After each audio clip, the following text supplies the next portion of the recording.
Hi there. I'm so excited for this talk, and I'm excited to be here today with you. Welcome to InfoSec, a broken industry that keeps it insecure and risky. And I'm very excited to talk about this because it's something close to my heart about burnout, but also I get to touch about how our industry could really use some help right now on making things better for everyone on how to reduce burnout. And I just want to say that this talk is just really putting out there that burnout is not caused by you. It's not about self-care anymore. It is about how we are in this certain system that we are placed in and how it keeps causing us to get burned out, which I'm going to touch on today.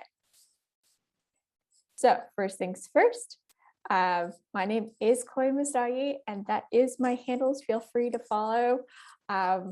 I am on Twitter and on Instagram and on LinkedIn, so feel free to reach out at any of those places. I am also the co-founder of We Open Tech and Hacking is Not a Crime, also the co-owner of Open Tech Pledge, and I'm a growth strategy consultant and career consultant as well in information security, but also for tech-wide related. I also provide an advice column for Security Boulevard every week called Ask Chloe, and I am the host of the Change Making podcast on ITSP magazine. If there's anything else you want to know about me, feel free to check me out at standoutintech.com. Now let's get into the real reason why you're here today. I just want to say that you may be here right now. Let's be honest with one another. The pandemic, there was no guide on how to survive it, and we're still in a pandemic, and we are on a fine line of just being okay and not being okay. And we've been dealing with burnout even before the pandemic within our industry. So that's why it's important for us to talk about this, because even when the pandemic is over, we still have to address this. With burnout, we do place ourselves and organization at a security risk. We're more likely to click on a link because we're not 100% who we are, because we are not a full, completely charged battery in a sense. So we're going to make a lot more mistakes. We may not even patch correctly. We may be overwhelmed of what is needed to be patched. But also, let's be real. Sometimes us being in security, people see us as kind of like robots and not humans. And this is one of the things, is that within security itself, we're expected to work 24/7 and always be at the edge of our seat 24/7, because that is what's expected of us, is to work all hours and be expected to be on calls at all hours, because security is 24/7. So at the end of the day, is how do you even balance a personal life and work life? Because the reality is that if we're not balancing our work and personal life, that's when we start having burnout, because that balance is gone. So you may even see signs of it, such as like you've noticed changes with your colleagues, even with yourself. They may be withdrawn or fast to become angry and sad. You might see delay in responses or projects, and this could be seen remote too. You don't have to actually be in person to know if someone's burned out or not. But this is the thing, is to understand, is that since we've been remote, and also since we've been working from home in the pandemic, the thing is that it's incredibly hard to put a line in the sand saying, this is my work time, this is my personal time, and putting boundaries down, because it's almost impossible in the past to have boundaries when you worked in security. But the thing is that I think at this point, we are starting to realize if we don't put down boundaries, or we're not practicing more balancing of work and personal life, we end up getting burned out, and the effects can be really bad. And for those that aren't aware of how bad burnout can start forming and looking like, it used to be that it took a few minutes to respond to an email. Now it takes hours or days. You may feel exhausted and trapped. You might even feel empty. You may push yourself to like this breaking point, and it's almost impossible to come up with new ideas or new strategies. And then you start getting some aches here and there as well. You get overly anxious over events and deadlines. You can get angry or you can get sad very fast. And the other thing is that you may even not respond to your friends and family at at a certain time, not because you're busy, it's because you're worried that that's going to be another task on top of everything. And that's when you start having this guilt that comes in. And when that guilt starts coming in, it's a reminding you that your personal life is now slipping, your work has become your life. And then when your life is your work, you start feeling underappreciated for everything that you have given up to be in that role or where you work. And then you get resentful at your work. Now, when you get resentful, this ends up being this change of hating and dreading going to your job. This is the moment that you do lose team members. So burnout is something very, very serious. And it's not just that, but also when we don't address burnout, this can happen to your body. You're going to feel exhausted. You're going to struggle to sleep. You'll start mimicking the same symptoms as anxiety and depression. You'll start noticing that you get sick more often. Your muscles get tight and sore. You might get more headaches suddenly or gastrointestinal issues as well. And cardiovascular problems increase. So this gives you a higher chance of the stress that's been prolonged for too long. So you have high blood pressure and heart attacks and strokes because there's too much adrenaline cortisol in your body over an extended time.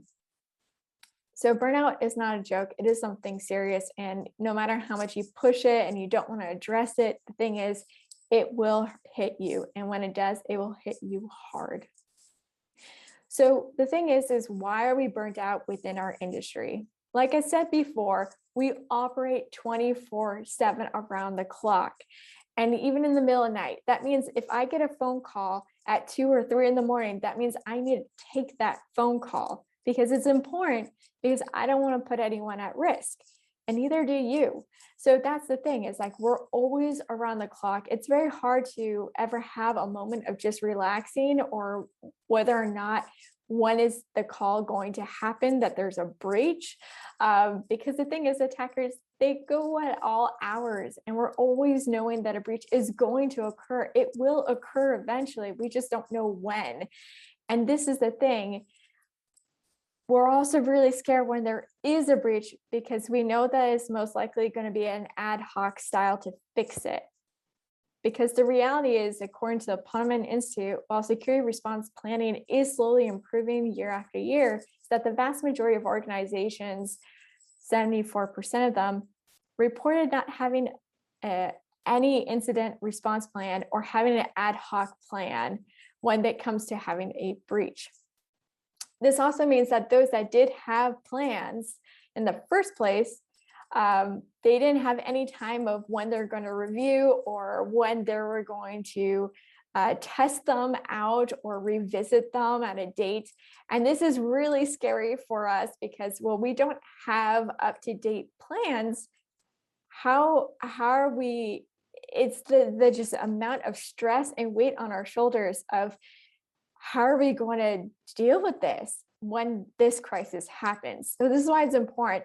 If we put more attention towards preparing and prevention, we have a better chance of feeling like we're a little bit less stressed. But this also allows us to know that if we are burned out and we have a call saying that there is a breach, we have a procedure that's intact that we can actually utilize.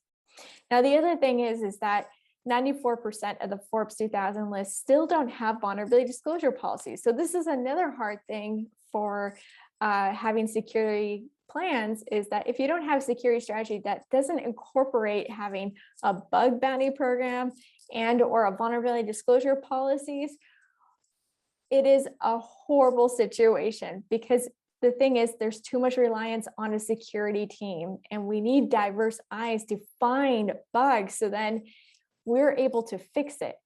But it also is one of those things that we have to come to this point in our industry, is that we need to build a bridge between the hacker community and the companies, because the reality is if we don't build that bridge, we're going to keep having these situations. And we could have avoided many breaches if we had those programs set up. And of course, what we tend to do in our industry is that we forget about that there's a human element at play. So what we do is we throw tools, hoping that that's going to fix the situation. And what I mean by that is that right now, organizations use more than 45 different security tools. And you don't even know how much you can trust that. But also, usually our incident response plan coordination has approximately 19 tools as well. Now, are those tools updated? How secure are those tools? Were there more tools added to them? Because remember, most of the plans that we have already don't exist, or they're out of date. The other thing is that more tools, part of the process means that there's going to be a slower remediation time and it's going to cost more money. And let me paint a picture of how stressful this situation is for a security team now. I want you to imagine that you're on a crew and you're on this cruise ship and you just found out that your ship is sinking, but you found out a little bit late because you weren't alerted by your system on time. Your customers are aboard and they're trusting you for their safety. Now, the one thing to remember is that your team is a bit scared. This is a brand new situation. Even though they've practiced multiple times on what to do in this situation, the thing is that they're scared because they're suddenly in the heat of the moment. But the thing to also keep in mind is that there is this fear of failing that can paralyze people too when they're in a, when they're dealing with a crisis. So the thing to keep in mind here is that your team, your crew is trying their best to keep everything afloat and to make sure that everyone is going to be okay with the ship going down. Now, there is a catch here. Your team hasn't really slept well. They also feel a little seasick. So you could kind of say that they're kind of processing and operating as if they have burnout. In other words, they're not exactly 100% state of mind. And this is something to keep in mind. Now you have the backstory.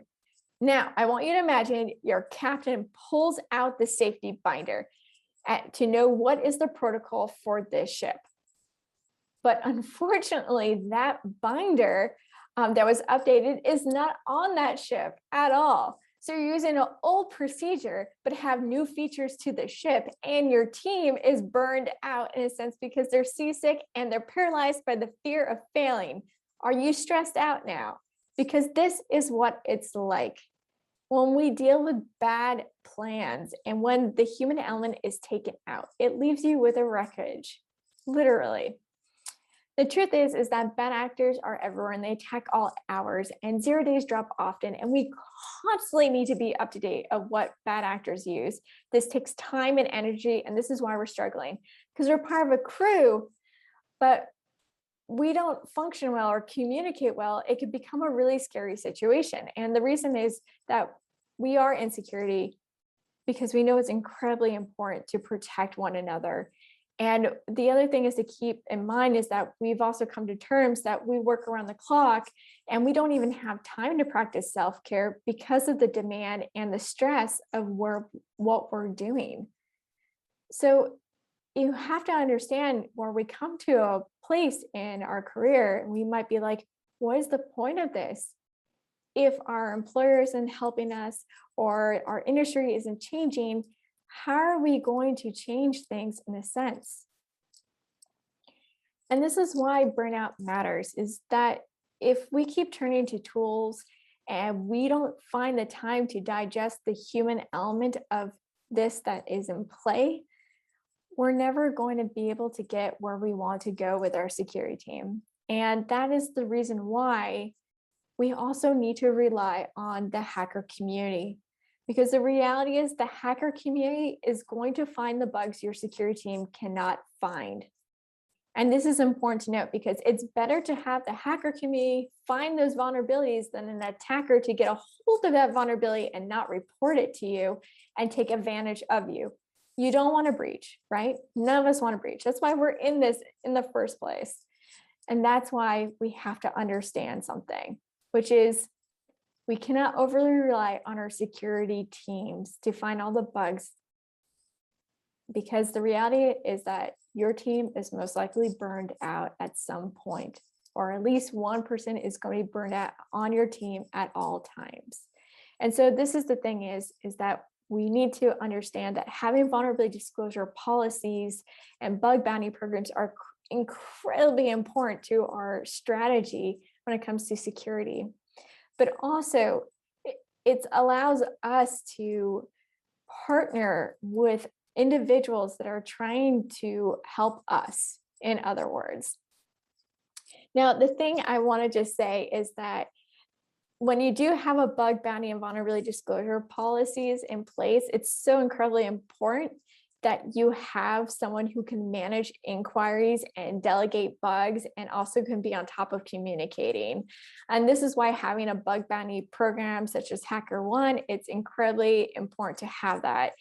It makes it easier for communicating, for finding and fixing those bugs faster than ever, which does keep you protected from attackers. Now, for the bug bounty hunters that are listening to this, first of all, thank you for doing what you do, because we need you. At the end of the day, we need you. Even if organizations don't have vulnerability disclosure policies or a bug bounty program, they will one day, because they will realize they need you too. We can't always rely on our own team. We have to get outside help. Now, the thing I can tell from your perspective is that the reality is that we can put in so many hours to find bugs, and there comes to a point where we don't find things for weeks and months, and this can be alarming and this can be scary. And the reality is that sometimes we just need to take a break. Taking a break from everything from InfoSec and then coming back a week later, you'll feel a lot more refreshed. But the thing is that bug bounty hunters, it's a lot of hours and dedication if you're doing this full time, and especially if you're doing this part time and having a full time security job, it's a lot of work. So trying to find time to balance that personal life is also really hard. But the other thing is stressful is like waiting for the communication. Like it could be terrible. I'll be honest. There's delays and expectations, a conflict all the time when trying to get paid out or getting an update on the bug that you submitted. And this can be also very stressful. And when we have so much stress that isn't being dealt with, this ends up turning into burnout. So it's really important that when we report to an organization is for us to both understand that we're all part of a situation and we all have wants and desires, and it's also really stressful to be in this industry. And I want to talk about that a little bit further into this conversation. But first, I just want to say is that overall, I hope from the beginning of this conversation is that everyone's pretty much burned out at some point or at this very moment. And that is the reality of everything, is that with COVID-19, we're taking care of family members. We're on camera daily. We're unable to leave our home sometimes. We can't see our friends and family. And some of us live alone. Some of us put off some really important life events. And some of us have lost people because of the pandemic. And our colleagues are struggling. We're struggling. Some of us are worried of keeping a job. Some of us are doing bug bounty for a living because we are trying every way possible to get funds in our pocket. It's a very weird time. And the thing is, it's okay to be honest and say that let's be honest with one another, is that we can't keep doing everything all the time. And that's okay. But the thing is that we have to figure this out as an industry of how to do something better, because the human element created security and runs on security, and we're all struggling right now to a certain extent. So let's change this problem and dive into 5 investments that we can do. So first things first, listen and take action together. Be strong, be kind, ask your team, what do they need? Don't just listen and then, not take actions. The thing is, we have to take actions. So listen to one another and try to get a good idea of what you can do to help out the situation. And because that is the reality of what's going on, is that even on security teams, we're not being able to communicate what is needed. It might be like, hey, we don't need this tool anymore. There's this other tool that does 3 things in one. It could also be about trying to get helping your CISO out to go to the board to push for vulnerability disclosure policies, or to get funds to even invest in the security team. And that's the reality, is asking people around you, how can you help? Because the reality is that we kind of have to work together to kind of get out of this mess. And like I said, listening to one another and taking action is definitely important, but also planning together. So if you're on a security team, it's really important is to create strategies and revisit your security response plan, making sure that it's up to date. And also just keep on remembering that, if a tool is added or removed, that should be updated in your incident response plan. If there's a team member change, that should be updating your incident response plan. If there's an environment change, such as everyone's working from home now, that needs to be updating your incident response plan. It's so important that we have solid plans, because this does reduce the stress of when a breach occurs, that we have a game plan in a sense. You owe it to yourselves, you owe it to your team, your colleagues, your organization, even your customers. Now, the one thing I want to also say is that you also do have to practice certain self-care, which is if you're starting to feel burned out, it's time to take time off. That means take time off. That means not being on social media. That means getting off of your computer, your devices. That means taking a whole week off, because studies have shown if you want to deal with burnout and get rid of burnout, take a whole week off and don't do anything work related. It's really important. That's the only way that you can recover, believe it or not, is to do that and to make changes in your workplace or your home life. So just keep that in mind.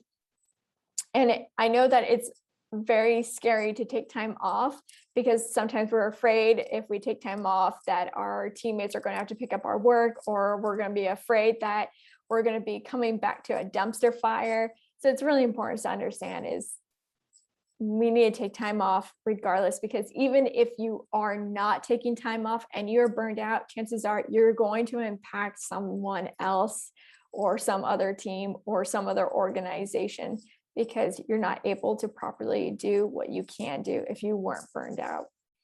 Now, the other thing to keep in mind is that this also means reducing your meetings. If you have meetings, have one day off a week from meetings, so then we can play catch up in a sense. Now, the other thing I would say is investment number 4 is have a vulnerability disclosure policies and or a bug bounty program. I mean it. If you care about your security at your organization, have one, but also not just have one, but also make sure that it is managed well. And what I mean by that is having effective communications between the hackers that are submitting the bugs and your organization's response. It is so important that we have better communication across the parties, because that's one of the reasons why it can be very stressful to participate. So it's really important is to just make sure that it's managed well, have it really structured well, and really try your best and get feedback from the hackers. So say like, how can we do better next time? Ask them. They love to respond and tell you about that. And also hackers, feel free to reach out to them and ask them, how can I do better next time? How can I improve my communication? Or how can I do better? And I think that's the one thing that we can always do is just ask, how can I do better? Now, I want to just take this moment here to just talk really quick on this one. Investment number 5 is be kind and respect boundaries. We have to just understand delays and expectations are in conflict all the time in bug bounty world, and also when we're reporting vulnerabilities.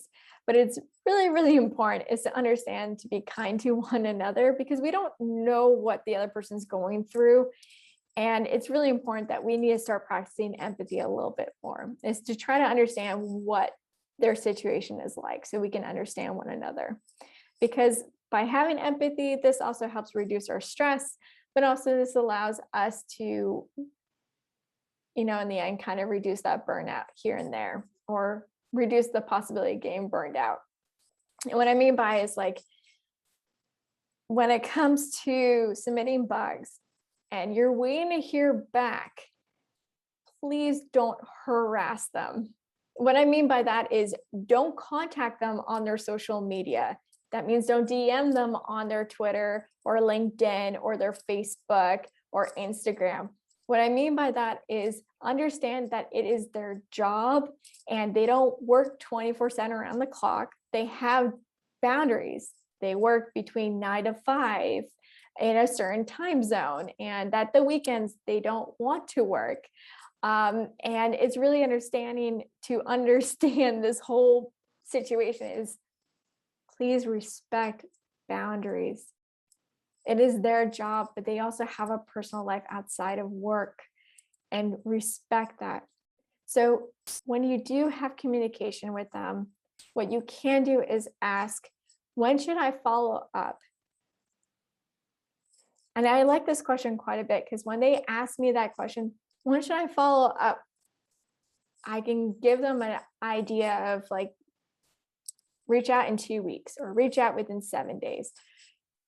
And this really helps the conversation, because then you just mark it in your calendar and then you write back to them on that day if you haven't heard back or an update. Other thing is that if you are basically following up with a hacker that has submitted a vulnerability, it's important to understand that for some, bug bounty and hunting is their income. So please understand, if they're like, hey, I haven't been paid out yet, understand that to them, getting paid is really important, because for some, it is their main income. And also, it doesn't matter. The thing is, if they've paid and you've accepted this bug, they need to get paid out. The other thing to keep in mind is that language and culture does play a role. We're all around the world. We're all different. So it's important to be kind in your responses, but also be as transparent as possible, but also to provide a time frame for them. This also helps with you when they try to come back and to follow up with some updates. So here's a quick slide of what you can do right now to reduce burnout. Is have set one-on-ones for 15 minutes with each employee if you're on a team. Make Monday or Fridays a no meeting day. Set up a meeting with your team to explore ways on how you can improve together. You can always create an anonymous survey to find out what is going on and how the company can do better. But please note, not everyone's going to participate, and don't enforce it. But also have vulnerability disclosure policies and someone who can manage the incoming at the same time. And last, remember, when we work together and listen to each other, magic does happen. And when we work together, making sure people get personal time off without the fear and take time away, we then become collaborative. But also acknowledging that when we collaborate, we also reduce the stressful items that hold us back from our team from thriving. And focusing on that balancing of work and personal life is something very important for everyone. And we need to support that. And also, we need to work with the hacker community. Bug bounty programs, vulnerability disclosure policies are incredibly important for reducing the stress on your teammates, because sometimes we need a little bit of help outside our security team. So overview, burnout does place you and your team at a huge risk. Collaborate to form strategies to improve the team. Start making plans and revisit security response plans. And promote self-care by being kind and respectful to boundaries, and also take some breaks. That's the only way you're going to heal from burnout. I just want to say thank you all so much for existing. Thank you for having me. It is a pleasure to be here. If you have any questions at all, feel free to ask. But until then, keep on hunting, and please stay safe. Bye-bye.